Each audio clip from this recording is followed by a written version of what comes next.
Question 1A, अरे वाह अच्छा किया है।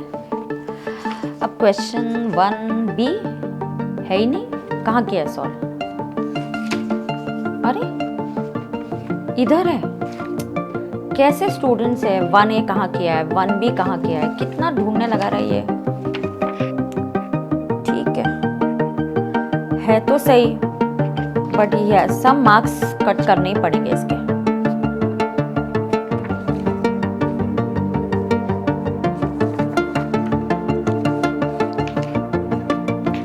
वाह, 1A, 1B, 1C, wow good presentation also, सब सही भी किया है। अगला क्वेश्चन, ओहो एक सिली मिस्टेक कर दिया है, बट स्टेप्स है, अच्छे से सॉल्व किया है, पूरी वर्किंग भी नोट बना ली है। चलो इसको स्टेप्स के लिए तो मार्क्स दे ही देते हैं।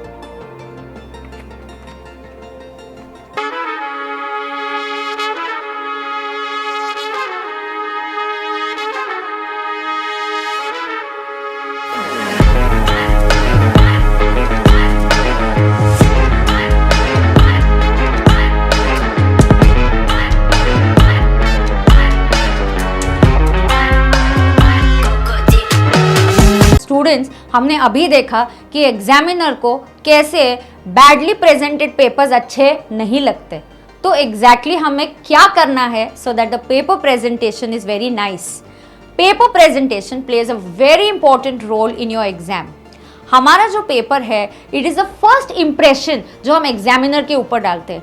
Our paper presentation must have a very good impact on the examiner. I am going to give you some useful tips for paper presentation. Watch the entire lecture because here are very simple but useful tricks for paper presentation.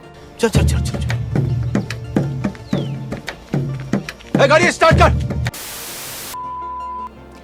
जैसे ही आपको question paper मिलता है, जो पहले 15 minutes है, you should read the question overall and get an idea which question you want to attempt first. You should always start with the question that you are very confident. Let's say you have decided to start with question number 3. Question number 3 के सब parts होंगे, वो सारे सब parts and सब questions एक साथ solve करना है, उनको अलग अलग सेपरेटली सॉल्व नहीं करना है। So if I start with question number 3, उसका 3A, 3B, 3C should be solved together. What you must do after finishing this question 3C? The next question should start on a fresh page.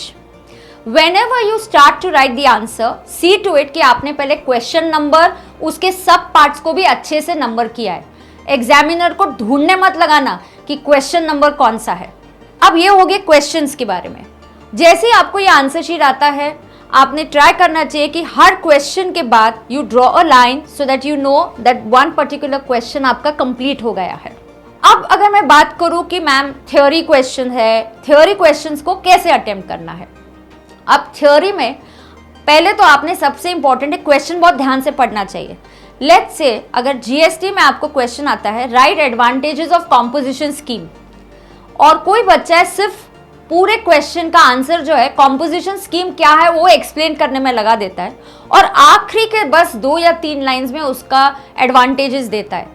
So this is not a correct way to answer. Your answer should be very specific to the exact question that is asked. So if the question is on advantages of composition scheme, आप 1 या 2 lines में composition scheme क्या है एक उसका introduction दे दीजिए। उसके बाद आपने लिखने चाहिए कि उसके advantages क्या है। Now when you are writing the advantages, do not write the answer in a paragraph form. It's not very good to read such answers.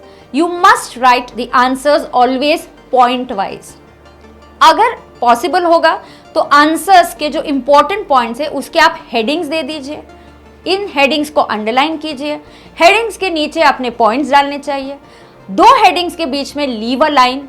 इससे आपका पेपर जो है प्रेजेंटेबल होता है, एग्जामिनर को अच्छा लगता है ऐसे टाइप के क्वेश्चंस जहाँ पे ईज होता है, तुरंत वो आइडेंटिफाई कर पाता है कि मेन पॉइंट्स क्या है, कीवर्ड्स क्या है, अंडरलाइन कीजिए।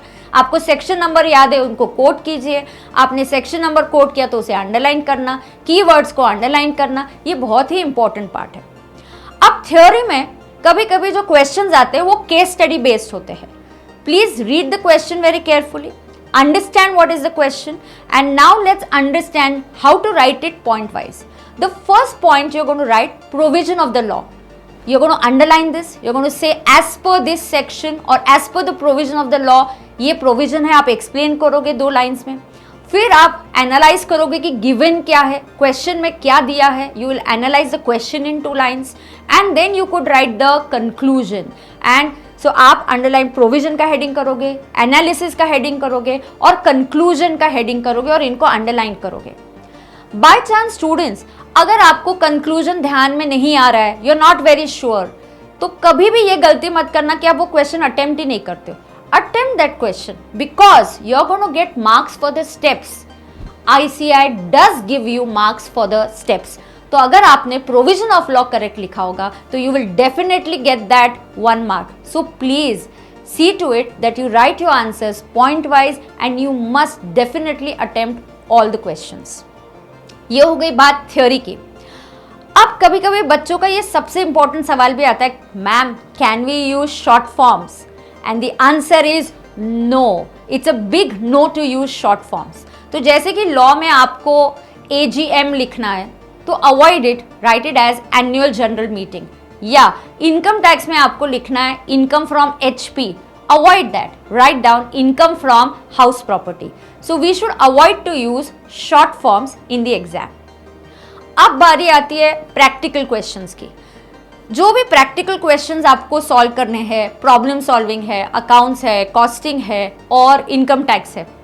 सो पहले क्वेश्चन में पूछा क्या है, जो क्वेश्चन का इंस्ट्रक्शन होता है वही आपका हेडिंग होना चाहिए। Give that as your heading.